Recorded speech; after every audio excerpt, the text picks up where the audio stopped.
Hi guys, here we're outside Functional Fitness. We're going to do a little stability work on the shoulder because to get stronger overhead you don't always have to go with more weight. Today we're going to show you a couple things with the bottoms up press for stability on the shoulder. So I'm going with a 14 kilo, just go regular bottoms up press.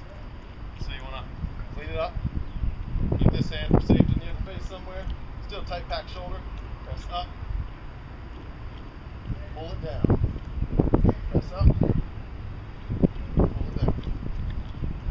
not enough stability for you. We're going to go with a little more difficult. We're going to go the double bell bottoms up press. You can do it with 2 bells. We're going to go double bell one hand.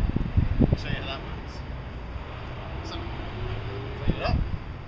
We got our light bell. We're going to put it on top. Really got to stabilize here. Press up. Pull it down.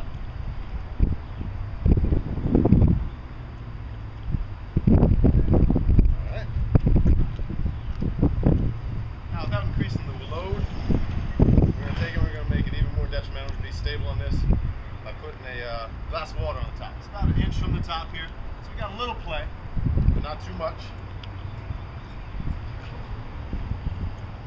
A cup of water, bell.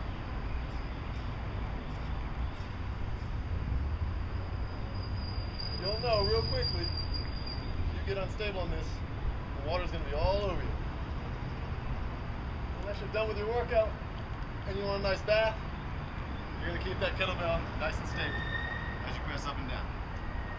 So there we have a couple variations on the bottoms up press for strength and stability overhead on the shoulder. This came out from Functional Fitness VA. We're out of here.